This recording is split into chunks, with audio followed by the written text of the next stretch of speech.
మరి దేవుణ్ణి ప్రకటించడానికి వచ్చామండి. యేసుక్రీస్తు ప్రభువారు ఈ లోకమును ఎంతో ప్రేమించారండి.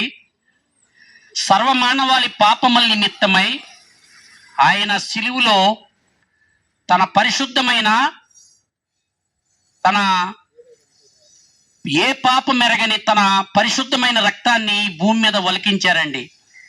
ఆ రక్తంలో కలుషితం లేదండి. ఆయనది పరిశుద్ధమైన రక్తం అండి. మరి మనము మానవులం అండి. మనం ఈ భూమి మీద ఏదో ఉద్యోగాలు చేసుకుని వ్యవసాయాలు చేసుకుని ఏదో జీవిస్తూ కాలం గడిపేస్తుంటాం. కానీ మరి ఎంతకాలం అండి? శాశ్వతం అంటారా ఈ లోకం మనకి? లేదండి. యేసుక్రీస్తు ప్రభువారు స్పష్టం చేశారండి, నేనే సత్యమును జీవమును మార్గమును, నాతో తప్ప ఆ పరలోక మార్గానికి దారి లేదని.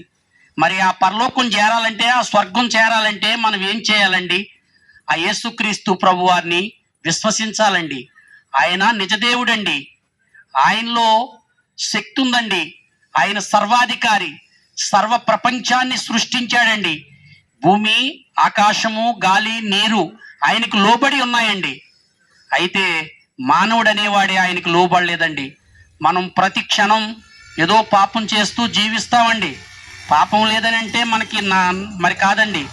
పాపం వచ్చు జీతం మరణం అన్నాడండి దేవుడు. పాపం నుంచి వచ్చి జీతం మరణం అంటే ఈ భూమి మీద కాదండి. ఈ భూమి మీద మనం ఎలాగా చనిపోతాం, కానీ నిత్య జీవం చేరేటప్పుడు మాత్రం మన పాపం అడ్డొస్తుందండి. ఆ పాపం పోవాలంటే మనము ఆ యేసుక్రీస్తు ప్రభు కార్చిన పరిశుద్ధమైన రక్తంలో కడగబడాలండి. ఆ రక్తంలో కడగబడి మనం యథార్థంగా జీవిస్తే ఆ నిత్య జీవం అండి, అది శాశ్వతమైందండి. మరి ఇక్కడ కన్ను మూసినమ్మటే ఆ పరలోక రాజ్యములో మనం చేరతామండి. అక్కడ మహిమా శరీరం ఇచ్చి ఆ ప్రభు దగ్గర మనము నిత్యము జీవిస్తామండి. అక్కడ ఎంతో సంతోషమైన జీవితం అండి. అక్కడ సావు పుట్టుకులు ఉండవండి. మనం ఇక్కడ చేసిన ఫలితాన్ని బట్టి, ఇక్కడ చేసిన మన క్రియలను బట్టి, ఇక్కడ మనం నమ్మిన దేవుణ్ణి బట్టి అక్కడ ఆ రాజ్యం అండి. ఒక్కసారి ఆలోచన చేయండి ప్రియ సహోదరి సహోదరుడా. దీపం ఉండగానే ఇల్లు చక్క పెట్టుకోమన్నారు పెద్దలు. మరి మనం ఈ భూమి మీద ఉండగానే ఆ నిజాన్ని తెలుసుకుని ఆ వెలుగులోకి వచ్చి ఆ ప్రభువుని నమ్మి రక్షింపబడి యథార్థంగా జీవిస్తే ఆ యొక్క నిత్య జీవం అండి, అది శాశ్వతమైందండి. చూడండి, ఒక విత్తనం మట్టిలో పడి అది చచ్చిపోతేనే కానీ విత్తనానికి మొక్క రాదండి. అలాగే మనం ఈ భూమి మీద ఈ శరీరం మట్టిలోకి వెళ్ళిపోద్దండి. మట్టి ఆత్మే జీవింపజేస్తున్నది, శరీరం నిష్ప్రయోజనం అని పరిశుద్ధ గ్రంథం బైబిల్ చెప్తుందండి. మరి అలాంటప్పుడు ఆత్మకు సావు లేదండి. ఆత్మ మరి ఆ తండ్రి దగ్గరికి రావాలని ఆయన ఎల్లప్పుడూ తన చేతులు సాస్తూ మనల్ని పిలుస్తున్నాడండి. యేసుక్రీస్తు ప్రభువులో ప్రేమ ఉందండి. మనం ఈ భూమి మీద మనము మరి పాపాలు చేయొచ్చు, పుణ్యాలు చేయొచ్చండి. కానీ ఆయన ఇంకా మనల్ని పట్టుకుని ఇంకా ఆయన ప్రజలారా నా దగ్గరికి రండి అని ఆయన కోరుతున్నాడు.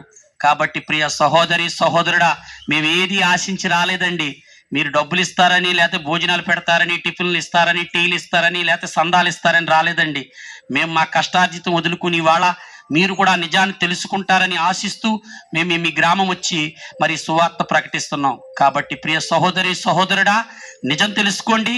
మీ దగ్గరలో ఉన్న మందిరానికి వెళ్ళండి, ప్రభువుని నమ్మండి, మీరు రక్షణ పొంది యథార్థంగా జీవిస్తూ ఆ పరలోకం చేరతారని మిమ్మల్ని బట్టి ఆ దేవుని ప్రార్థిస్తున్నాం.